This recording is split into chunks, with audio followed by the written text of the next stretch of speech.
Good evening बच्चों। क्या हाल चाल है आप लोगों के? बढ़िया होंगे। राष्ट्रीय आय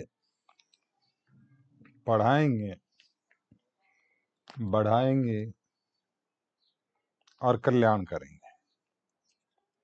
बहुत सारा पढ़ा चुका हूँ।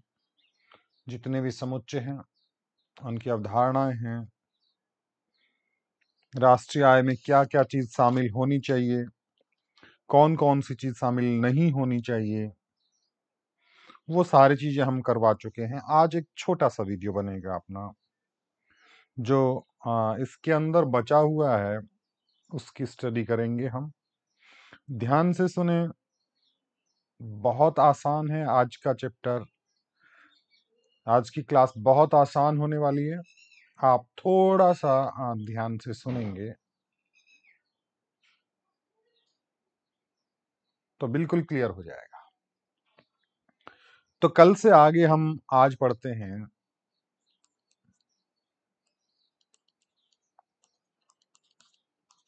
मौद्रिक, जस्ट मिनट, आज कुछ अजीब लिखा जा रहा है।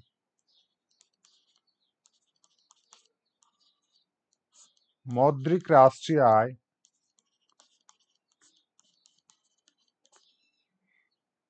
एवं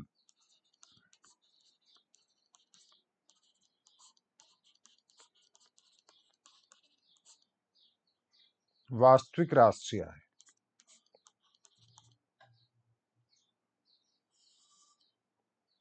ये हालांकि उसी से बनी है जैसे पहले आपने देखा था ना, मौद्रिक जीडीपी और वास्तविक जीडीपी। मौद्रिक जीडीपी जिसको हम कहते हैं नॉमिनल, नॉमिनल शब्द जहां आता है उसका मतलब मौद्रिक होता है और रियल का मतलब वास्तविक होता है। तो नॉमिनल नेशनल इनकम या नॉमिनल जीडीपी ज्ञात कर लेंगे, उसकी सहायता से नॉमिनल नेशनल इनकम ज्ञात कर लेंगे और रियल नेशनल इनकम ज्ञात कर लेंगे। किसी भी चीज की राष्ट्रीय आय की ज्ञात हम ज्ञात करना चाहेंगे तो हम क्या करेंगे? जितनी वस्तु और सेवाएं हैं हमारी देश के अंदर उत्पादित, जितनी भी वस्तु और सेवाएं हैं, उस एक लेखा वर्ष में उनको उस समय की कीमत से गुणा कर देते हैं, उसकी कीमत से गुणा कर देते हैं, तो वो आ जाती है आपकी, एक तरह से ये कह सकते हैं, राष्ट्रीय आय।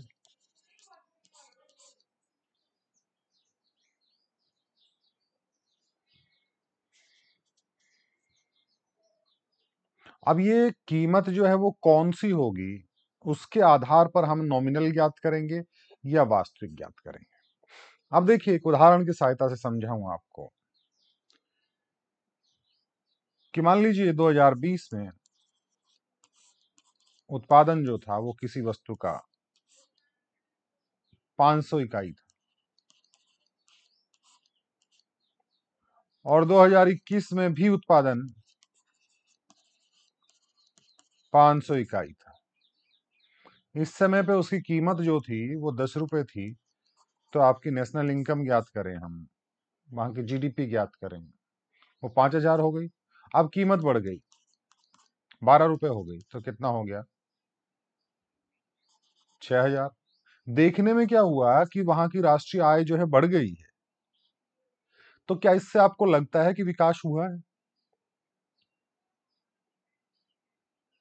क्या वहां की अर्थव्यवस्था जो है वो विकसित हुई है? नहीं। क्यों नहीं हुई है? कि उत्पादन में तो कोई वृद्धि हुई ही नहीं है, केवल कीमतों में परिवर्तन के कारण उसकी रेट बढ़ गई। तो जो चालू कीमतें हैं, उन चालू कीमतों पर जो नेशनल इनकम की कैलकुलेशन की जाती है, उसको हम कहते हैं नॉमिनल नेशनल इनकम या नॉमिनल जीडीपी। क्योंकि कीमतों में परिवर्तन होता रहता है और उन्हीं कीमतों पर, चालू कीमतों पर जो भी राष्ट्रीय आय की गणना की जाएगी, अनुमानित राष्ट्रीय आय की गणना की जाएगी, उसको हम कहते हैं चालू कीमतों पर राष्ट्रीय आय या मौद्रिक राष्ट्रीय आय। क्या कहते हैं बेटा? मौद्रिक राष्ट्रीय आय। एक एग्जाम्पल के माध्यम से हम देखेंगे इसको।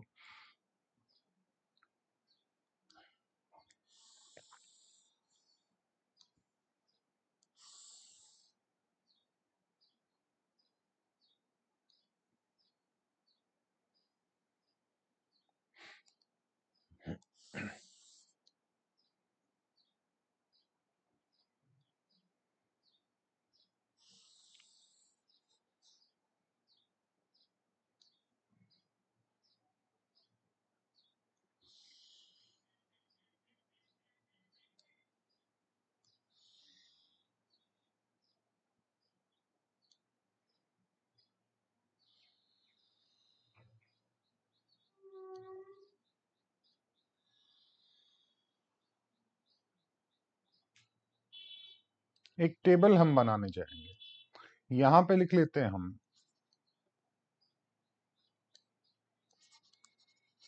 वर्ष। यहां पे जो भी वस्तु है हमारी उसका नाम लिख लेंगे। यहां पे उसकी मात्रा या उत्पादन कितना जो है प्रोडक्शन हुआ, यहां पे लिख लेते हैं उसकी कीमत, और यहां पे उसका सकल बाजार मूल्य जो है वो ज्ञात कर लेंगे। ठीक है बेटा। मान लीजिए 2 वर्षों की हम तुलना करेंगे, एक 2004-05 है और एक 2015-16 है, केवल इनका कंपेयर करेंगे। वस्तु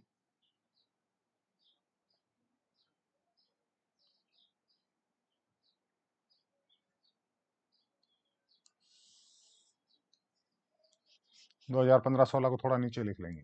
वस्तु जो है वो आ गई आपकी, मान लीजिए गेहूं है, चावल है और चीनी। और 2015-16 में भी यही वस्तुएं हैं, गेहूं, चावल और चीनी। इसकी मात्रा जो है वो मान लीजिए 20 टन है। चावल जो है उसकी मात्रा है मान लीजिए 100 टन है। चीनी की मात्रा जो है वो है 5 टन है। और 2015-16 में उत्पादन में कोई चेंज नहीं हुआ, वो का वो उत्पादन हो रहा है 20 टन, 100 टन और 5 टन। कीमत मान लीजिए इसकी 100 रुपए है, इसकी कीमत मान लीजिए 5 रुपए है, इसकी कीमत 500 रुपए है। आप अपने हिसाब से कीमत जो है उदाहरण में चेंज कर सकते हैं। और 2015-16 में कीमतें जो है वो चेंज हो गई, और कीमतें चेंज हो गई, कितनी हो गई? ये जो 100 रुपए वाली कीमत थी 1000 हो गई, ये आपकी 5 रुपए वाली जो थी वो 20 रुपए हो गई, और ये जो 500 रुपए वाली थी ये 1600 रुपए प्रति टन हो गई। 1600 रुपए प्रति टन। अब इस गेहूं का बाजार मूल्य कितना होगा बेटा? 2000 रुपए।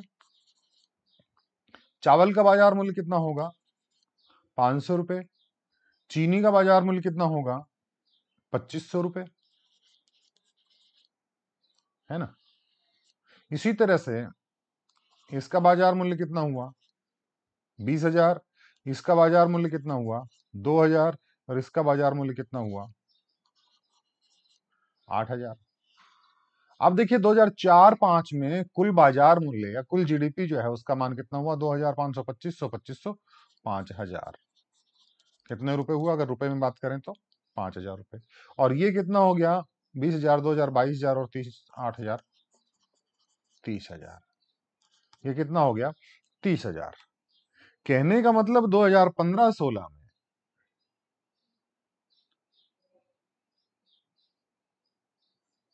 जो हमारे जीडीपी का आकार था वो 30,000 रुपए था, और 2004-05 में 5,000 था। ये बेटा नॉमिनल जीडीपी है। वास्तविक जीडीपी में कोई चेंज नहीं हुआ है, क्योंकि वास्तविक जीडीपी जो है, उत्पादन की जो मात्रा है ना वो उतनी की उतनी है। वस्तु और सेवाओं का जो उत्पादन है वो उतना का उतना है, 20,105, 20,105। लेकिन ऐसा आपको लग रहा है कि यहाँ पे जीडीपी का आकार जो है वो बढ़ गया है, लेकिन ऐसा होता नहीं है।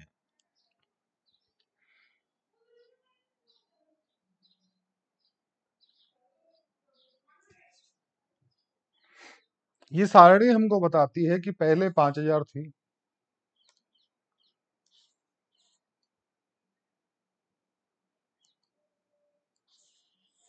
अब उसमें वृद्धि जो हो गई वो कितने की हो गई? 25,000 की ग्रोथ हो गई। कहने का मतलब 500% बढ़ गई। कितना परसेंट बढ़ गई? 500%। ये नॉमिनल नॉमिनल जीडीपी जो है वो बढ़ी है। वास्तविक आय में या वास्तविक जीडीपी में कोई चेंज नहीं हुआ है। अब मान लीजिए एक उदाहरण दूसरा और कोई हम यहां पे चेंज करके देखें, और केवल मैं इतना सा करूं कि आपका ये जो उत्पादन है ना,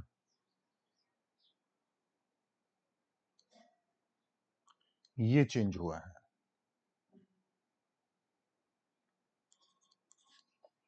30,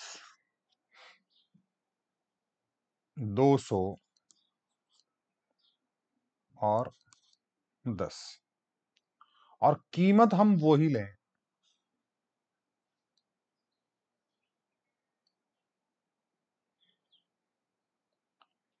क्या थी कीमत? 100, 5 और 500।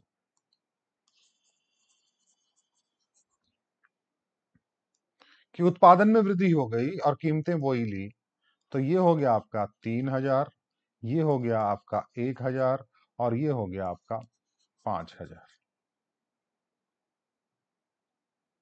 तो टोटल मिला के कितना हो गया? 9000 हो गया। कितना हो गया? 9000।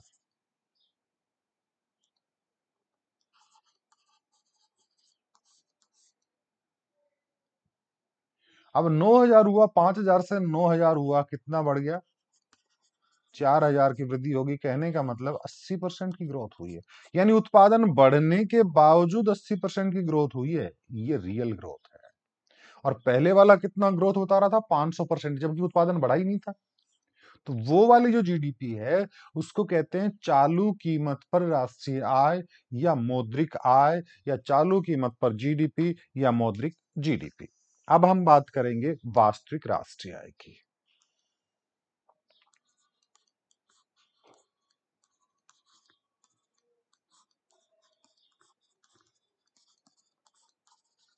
वास्तविक राष्ट्रीय आय,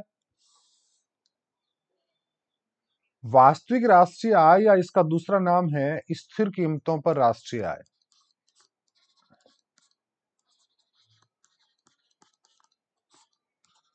स्थिर कीमतों पर राष्ट्रीय आय, real GDP, real national income, और national income at constant price.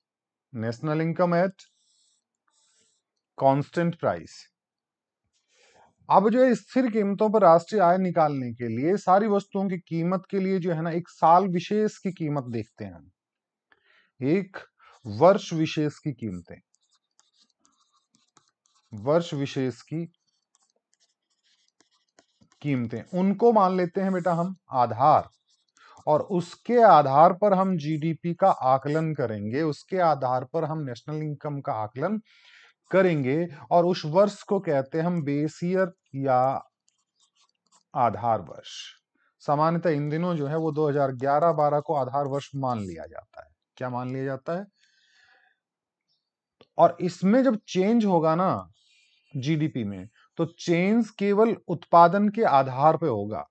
Change होगा केवल उत्पादन के आधार पर। अगर उत्पादन में कोई चेंज नहीं हुआ, तो इस जीडीपी में कोई चेंज नहीं होना है। अगर उत्पादन बदलेगा, तो जो है वो आपकी राष्ट्रीय आय में परिवर्तन होगा। तो ये आपकी वास्तविक राष्ट्रीय आय है। जैसे पिछले उदाहरण में मैंने आपको समझाया था, उसमें हालांकि कीमतें वो की वो एक जैसी कीमतें ली थी हमने, एक जैसी कीमतें, मान लीजिए किसी साल 2011 में वही कीमतें ली थी, तो वो आपकी वास्तविक राष्ट्रीय आय है, या उसको कहते हैं स्थिर कीमतों पर राष्ट्रीय आय।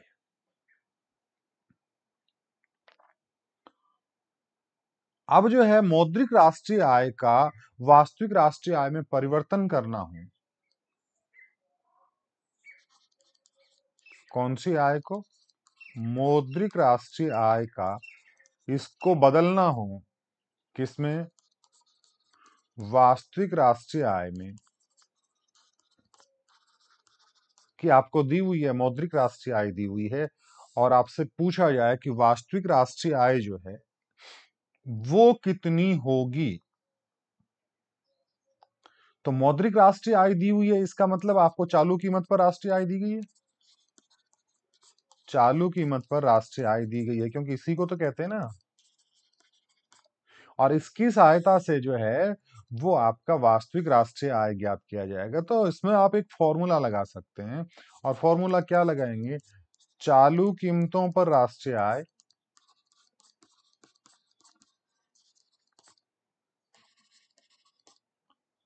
और बटा चालू वर्ष का सूचकांक दिया हुआ होगा। आपको सूचकांक के बारे में थोड़ा सा मैं बताऊंगा आगे।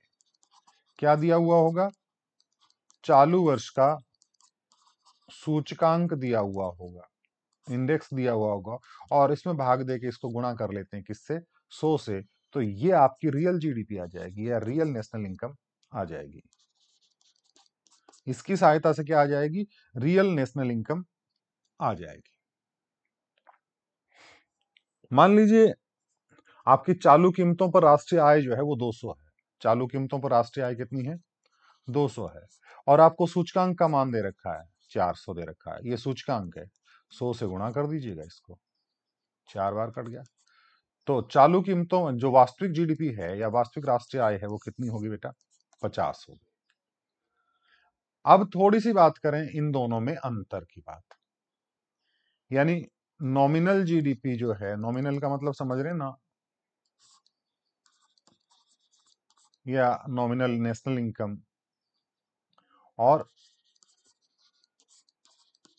रियल नेशनल इनकम, इन दोनों के बीच में डिफरेंस की बात हम करेंगे, इन दोनों के बीच में अंतर की बात करेंगे। तो अंतर में पहला अंतर तो एक ही है कि एक चालू कीमतों पर ज्ञात किया जाता है, कौन सा, नॉमिनल जीडीपी, और दूसरा जो है वो स्थिर कीमतों पर किया जाता है। स्थिर कीमतों का मतलब आधार वर्ष की कीमतें, कौन से वर्ष की कीमतें। दूसरा अंतर ये होता है कि आपकी नॉमिनल जीडीपी में वृद्धि जो है वो कीमतों में वृद्धि के कारण हो सकती है। नॉमिनल जीडीपी में वृद्धि कीमतों में वृद्धि के कारण हो सकती है, लेकिन रियल जीडीपी में वृद्धि केवल तभी होगी जब उत्पादन की मात्रा में वृद्धि होगी। तो हम ये कह सकते हैं कि किसी भी देश के आर्थिक विकास का अध्ययन करने के लिए स्थिर कीमतों पर राष्ट्रीय आय जो है वो चालू कीमतों पर राष्ट्रीय आय की तुलना में ज्यादा उपयुक्त है, क्योंकि स्थिर कीमतों पर राष्ट्रीय आय जो है वस्तु और सेवाओं में कितनी वृद्धि हुई है, उसका कितना प्रभाव हुआ है, उसको व्यक्त करती है। अब जो ये रियल जीडीपी है इसका महत्व क्या है उसके बारे में हम देखेंगे थोड़ा सा।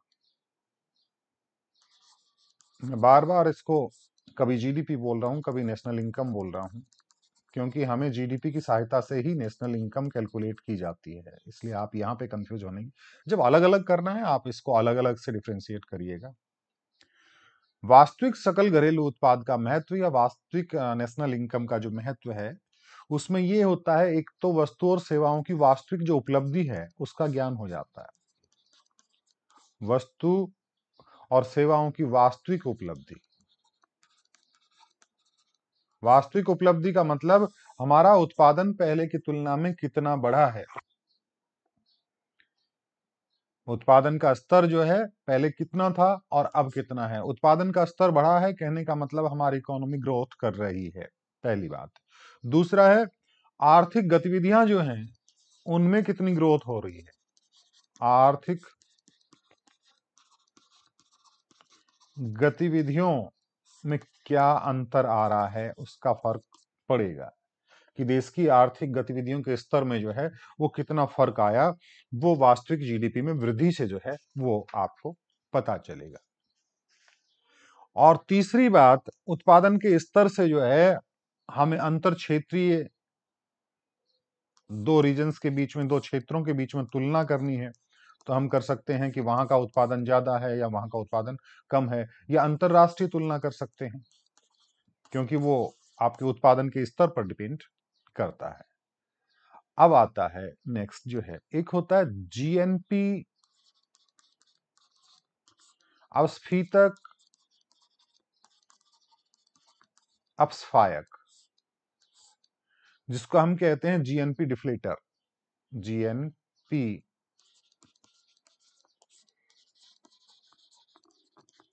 डिफ्लेटर, इस तरह से जीडीपी डिफ्लेटर भी हम जो है उसकी भी गणना करेंगे। ये जीएनपी अपस्फायक या जीएनपी डिफ्लेटर जो है उन सब वस्तु और सेवाओं की औसत कीमत का जो है वो मापन करता है, उन सारी वस्तुओं की औसत कीमत का मापन करता है जिनको जोड़ के जीएनपी बनती है, उनकी औसत कीमत का मापन करता है। और इसका मान निकालने के लिए हम क्या करते हैं कि आपकी जो नॉमिनल जीडीपी है या नॉमिनल जीएनपी है, जीएनपी का मान आया है यहां पे तो हम जीएनपी की बात करेंगे। मौद्रिक जीएनपी, और उसमें भाग दे देंगे हम आपकी वास्तविक जीएनपी का, और उसको गुणा कर देंगे 100 से। मौद्रिक जीएनपी में वास्तविक जीएनपी का भाग देके और 100 से गुणा कर देंगे तो आपका जीएनपी अवस्थायक प्राप्त हो जाता है। और इसको जो है अगर डिफाइन करें, हम परिभाषित करें, तो ये कह सकते हैं कि जीएनपी अवस्थायक उन सब वस्तु और सेवाओं की औसत कीमत का मापन करती है जिनसे जीएनपी बनती है या जिनको जोड़कर जीएनपी बनाई जाती है। और एज ए फॉर्मूला इसको जो है इस तरह से जो है दिखा सकते हैं, मौद्रिक जीएनपी बटा वास्तविक जीएनपी। और मान लीजिए, एक एग्जांपल से समझाऊं क्या इसको, एक सारणी से इसको समझाएं, एक टेबल बना के आपको समझाता हूं।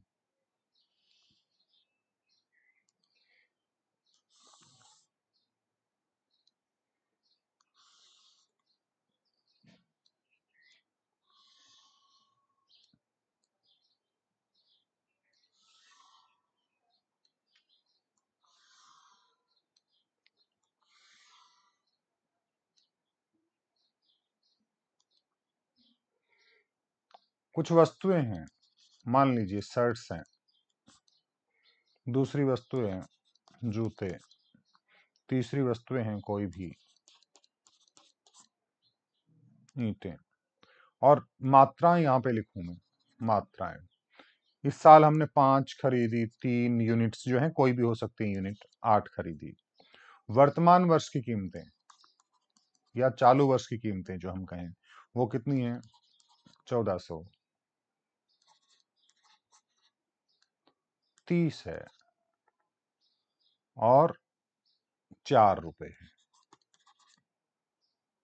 ये 1400 नहीं, 14 रुपए मान लीजिए वर्तमान कीमत जो है वो रुपए में इतनी है। तो इसके आधार पे कुल खर्चा निकालेंगे हम, कितना आ गया? 70। आप चाहें तो इसको 1400 करके 7000 कर दें, अपनी मर्जी है। इसको 300 करके जो भी करना चाहें। यहाँ पे कितना आया? 90। और यहाँ पे कितना आया? 32। अब यहाँ पे कीमतें लिख दूं मैं, कौन सी? आधार वर्ष की। कौन सी कीमतें? आधार वर्ष की। आधार वर्ष की कीमतें जो हैं वो मान लीजिएगा 7, और 30 की जगह 10 था, और इसकी जगह 2 था। तो इसके आधार पे आपका खर्चा जो हो गया वो इसको मल्टीप्लाई करेंगे हम, 35, 30, और ये कितना हो गया? 16। इनका जोड़ कितना हुआ? 81। और इनका जोड़ कितना हुआ? 192। ये चालू वर्ष की कीमतों के आधार पे आपकी जीएनपी का मान है।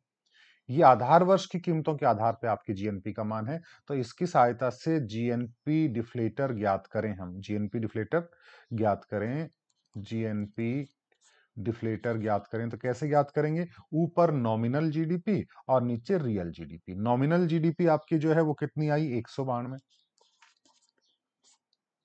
ये वर्तमान चालू कीमत, नॉमिनल का मतलब चालू कीमतों वाला है ना। और ये कितना है? 81, और गुणा 100 यहां पे लिख दो, नहीं दिखाई दे रहा ना, मान लीजिएगा यहाँ पे 100 है।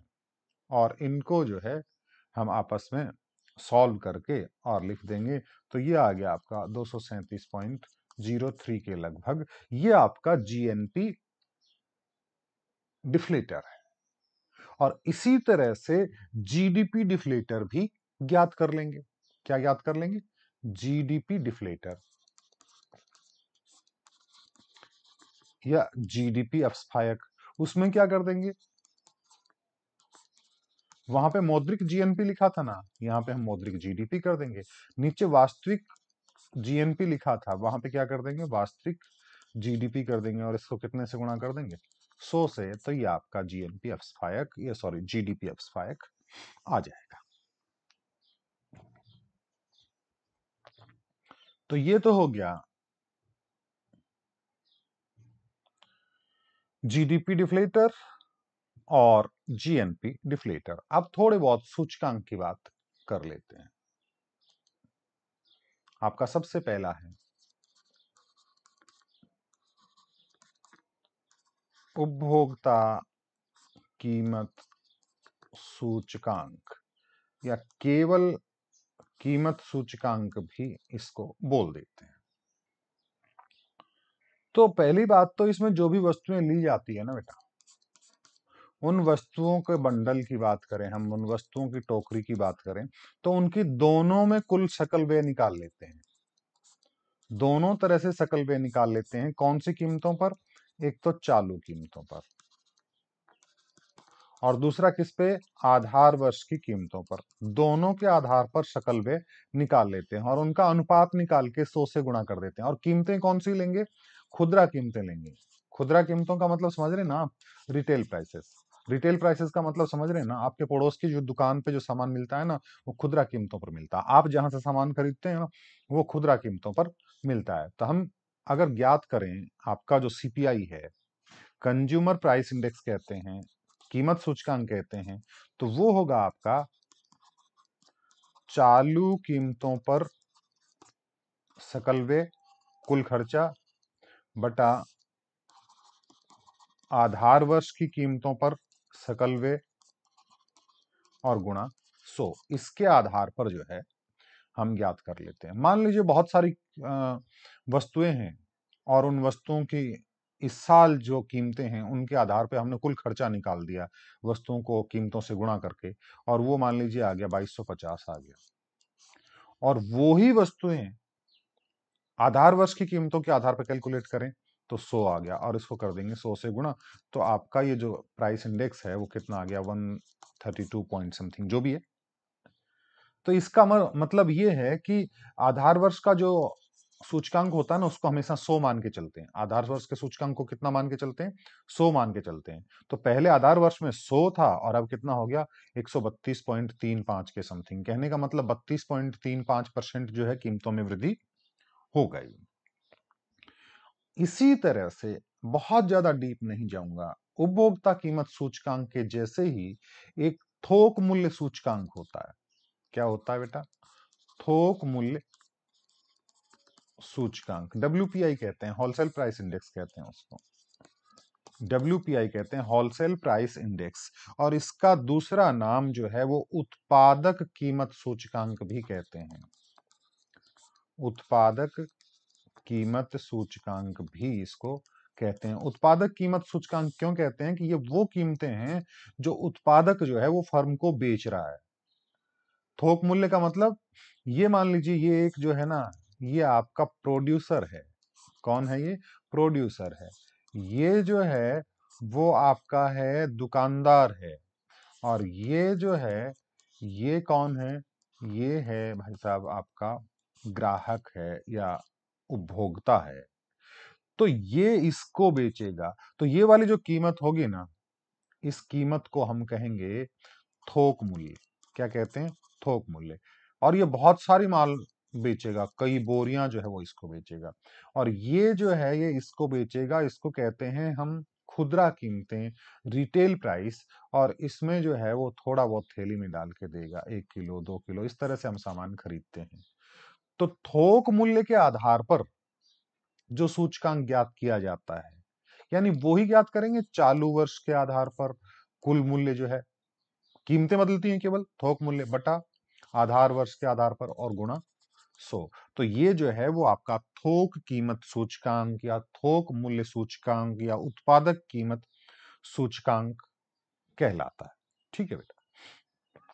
अब अभी थोड़ी देर पहले आपने जीडीपी अपस्फायक वगैरह, जीएनपी अपस्फायक वगैरह देखे हैं, तो इनमें क्या फर्क है? उपभोक्ता कीमत सूचकांक तथा थोक कीमत सूचकांक जो हैं वो आपके जीडीपी अपस्फायक से किस प्रकार से अलग हैं? अपस्फायक है ये, डिफ्लेटर। जीडीपी डिफ्लेटर है। तो जीडीपी डिफ्लेटर से आपकी डब्ल्यूपीआई एंड सीपीआई जो है वो किस प्रकार से अलग हैं? अब देखिए, एक इसमें जो सबसे महत्वपूर्ण चीज है, जीडीपी डिफ्लेटर में वो सारी वस्तुएं शामिल की जाती हैं, वो सारी वस्तुएं शामिल की जाती हैं जो किसी भी देश में उस लेखा वर्ष में उस देश की घरेलू सीमाओं में उत्पादित की जाती है। जो भी प्रोडक्शन हुआ, सारी वस्तु और सेवाएं इसमें शामिल हो गई, लेकिन इनमें केवल वो वस्तुएं शामिल होंगी जो उत्पादित तो हुई हैं लेकिन बेची जाती, जो बेची जाती हैं या खरीदी जाती हैं। और इनमें तो बहुत सारी वस्तुएं ऐसी भी होंगी जो स्टॉक में पड़ी रहेंगी। तो जीडीपी डिफ्लेटर में, क्योंकि फॉर्मूला वगैरह वही है सारे, तो फर्क केवल इतना है कि वस्तुओं का फर्क है, इसमें सारी वस्तुएं शामिल होती हैं और इसमें जो है केवल बेची जाने वाली वस्तुएं शामिल होती हैं।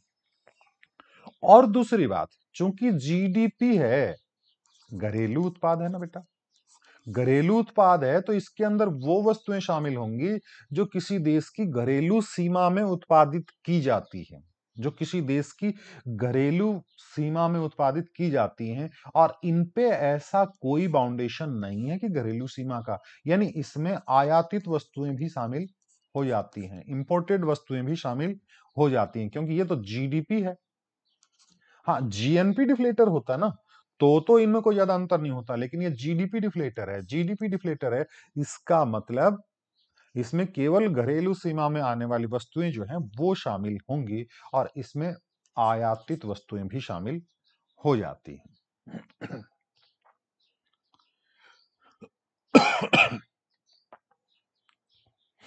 और एक चीज और है, ये जो है ना डब्ल्यूपीआई और सीपीआई जो है, उनमें उपभोक्ता के जो अधिमान है, रुचियों के आधार पे भार जो है वो समान होते हैं, वेटेज समान होते हैं, और इनमें वेटेज जो है वो अलग अलग होते हैं। तो ये इन दोनों में फर्क आ गया।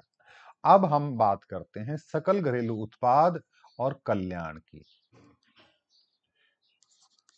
GDP and welfare. इसकी तुलना करेंगे जीडीपी और वेलफेयर की। यानी सामान्यतः हम ये सोचते हैं कि किसी देश की जीडीपी बढ़ने से उस देश के लोगों का कल्याण होता है, कहने का मतलब इकोनॉमिक वेलफेयर होता है, आर्थिक कल्याण होता है। तो क्या वास्तव में होता है? सामान्यतः होता है, सामान्यतः होता है, लेकिन कब नहीं होता, किन कंडीशंस में नहीं होता, वो देखिए। पहली बात, जीडीपी के डिस्ट्रीब्यूशन से रिलेटेड बात करें, डिस्ट्रीब्यूशन ऑफ जीडीपी या जीडीपी का वितरण। अगर जीडीपी का वितरण समान है तो कल्याण होगा, लेकिन अगर जीडीपी का वितरण असमान है तो दो धड़े बन जाएंगे बेटा, दो धड़े। मैं ये कह सकता हूं कि हैव्स एंड हैव नोट्स।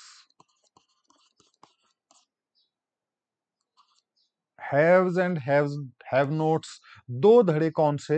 एक वो धड़ा है जिसके पास दुनिया भर की पूंजी है, एक वो धड़ा है जिसके पास बहुत कम है। यानी जीडीपी में विकास जो हुआ है उसमें इनके पास बहुत ज्यादा पैसा गया है, इनके पास बहुत कम आय हुई है।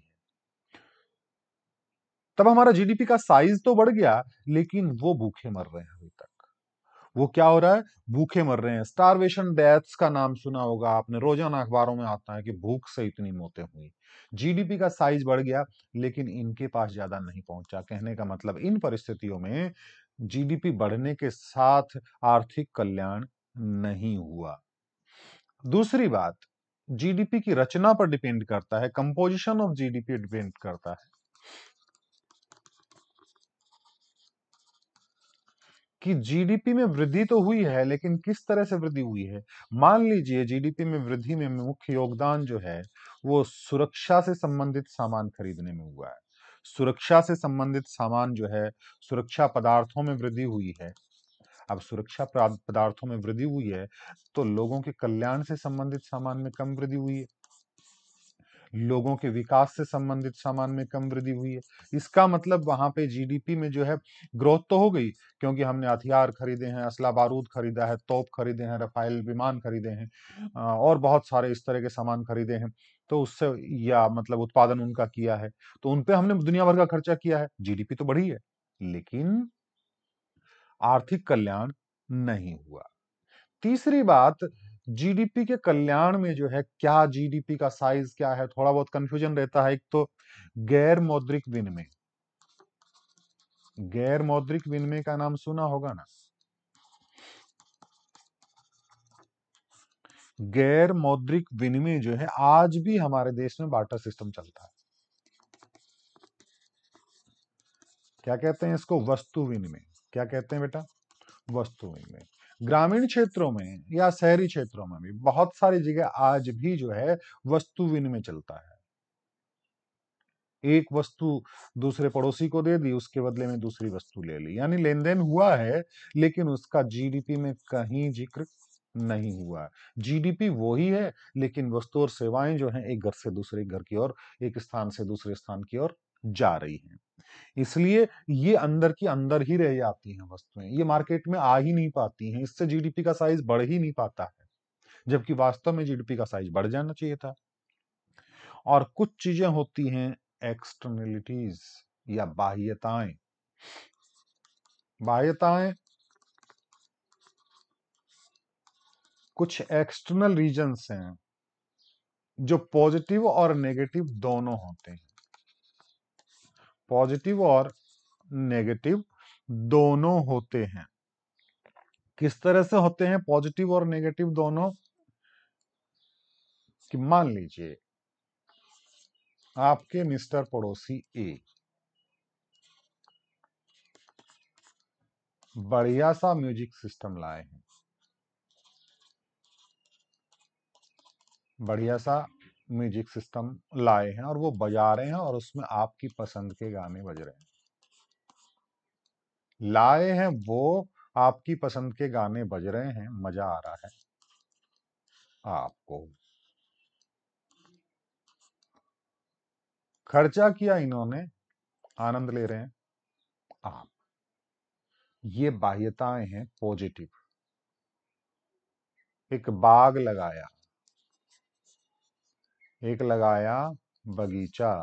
किसने? आपके पड़ोसी जी ने। हम भाई साहब ने लगाया क्या? बगीचा।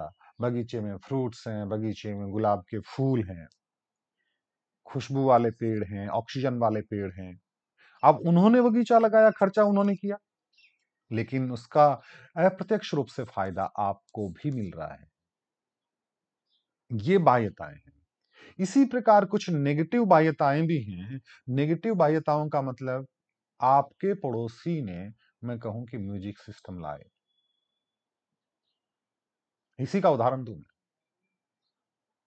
आप जो है बड़े भक्त टाइप के आदमी हैं, आपको आरती सुनना पसंद है। सुबह सुबह जय हनुमान ज्ञान गुण सागर, जय कपीस तिहुँ लोक उजागर, रामदूत अतुलित बल धामा, जनिपुत्र पवन सुत नामा, सुनने के शौकीन हैं। हनुमान चालीसा सुनने के शौकीन हैं, लेकिन ये भाई साहब हनी सिंह के गाने चला रहे हैं, यो यो हनी सिंह। अब आप जो है बड़े परेशान हो रहे हैं, नेगेटिव इंपैक्ट आता है। तो ये नेगेटिव बाह्यताएं हैं। दूसरी बात, आपके पड़ोस में फैक्ट्री है, उससे धुआं निकल रहा है। क्या निकल रहा है बेटा? धुआं है, पर्यावरण प्रदूषण हो रहा है। फैक्ट्री उनकी, खर्चा उनका, जीडीपी बढ़ा रहे हैं, लेकिन आप पे कुप्रभाव जो है वो पड़ रहा है। कहने का मतलब समाज कल्याण में जो है वो कमी आती है, सामाजिक कल्याण में कमी आती है। तो ये बाह्यताएं हैं। तो ये सकल घरेलू उत्पाद और कल्याण से संबंधित बातें हैं। अब बात करते हैं थोड़ी बहुत हरित सकल राष्ट्रीय उत्पाद की अवधारणा। हरित जीडीपी का कॉन्सेप्ट या हरित जीडीपी की अवधारणा। जब भी हम सकल राष्ट्रीय उत्पाद चालू कीमतों पे या स्थिर कीमतों पर लगाते हैं तो उसमें दो चीजों पर ध्यान नहीं देते। एक तो पर्यावरण प्रदूषण पे ध्यान नहीं दिया जाता है,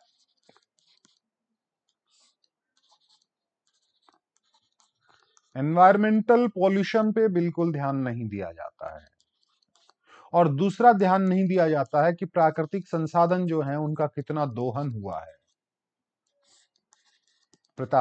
प्राकृतिक संसाधनों का दोहन, या कहें प्राकृतिक संसाधनों का शोषण। आपने कितना कोयला खर्च कर लिया, आपने अंदर से कितना पानी निकाल लिया, अंदर से आपने जो है कितना कच्चा तेल निकाल लिया। वो खर्च तो हो रहा है ना। तो उनके दोहन शोषण का ध्यान नहीं दिया गया, जबकि जीडीपी में इनके दोहन और शोषण का और पर्यावरण प्रदूषण जो है उनका ध्यान देना जरूरी है। यानी ये चीजें ऐसी हैं जो दिखती नहीं हैं और जीडीपी में इनका जिक्र किया नहीं जाता है। तो इनका जो है वो जहां पे जीडीपी का जिक्र कर दिया जाएगा तो वो जो है हमारे हरित जीडीपी की अवधारणा है, और इसको कहते हैं हरित लेखांकन। क्या कहते हैं? हरित लेखांकन कहते हैं बेटा।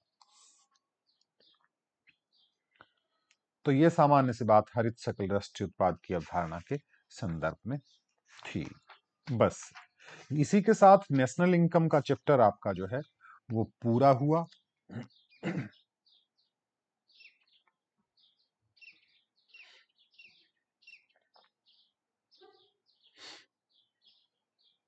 बाकी कुछ बचा नहीं है। एक जो है आप लिख लीजिएगा, वैसे तो मैंने आपको पहले बता दिया था लेकिन थोड़ा सा विस्तार से इसकी परिभाषा एक जगह मुझे दिखी है। प्रचालन अधिशेष, ऑपरेटिंग सरप्लस जिसको कहते हैं। तो इसकी जो डेफिनेशन है ये है कि किसी फर्म को उत्पादन प्रक्रिया के दौरान, किसी फर्म को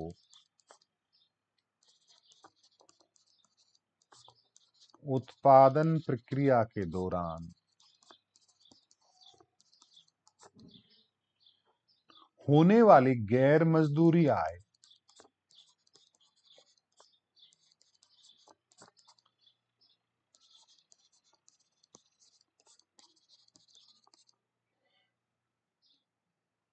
अर्थात संपत्ति और उद्यम से प्राप्त होने वाली आय, जैसे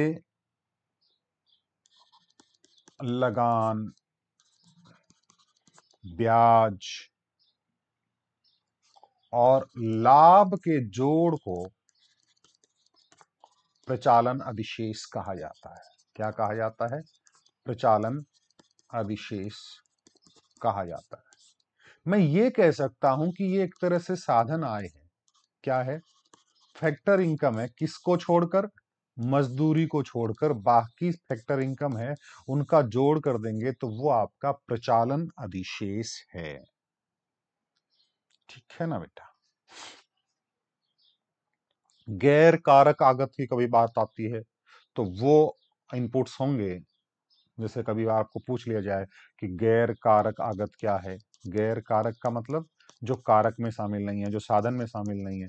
यानी जो लाभ वाभ जो है, लगान, आपका ब्याज, लाभ, मजदूरी, इनको छोड़ के बाकी जो है खर्चा किया जाता है। जैसे आपके इनपुट्स हैं, क्या कहते हैं उनको? कच्चा माल वगैरह, बिजली वगैरह। तो उनको क्या कहते हैं? गैर कारक आगत कहते हैं, है ना। द्वितीयक आगत का नाम भी इसका लिया जाता है। दोहरी गणना की बात आ गई, अंतिम उपभोग की बात आ गई। बाकी ठीक है सब कुछ। तो अब हम चलते हैं। बाय, मिलेंगे कल। तब तक के लिए गुड नाइट।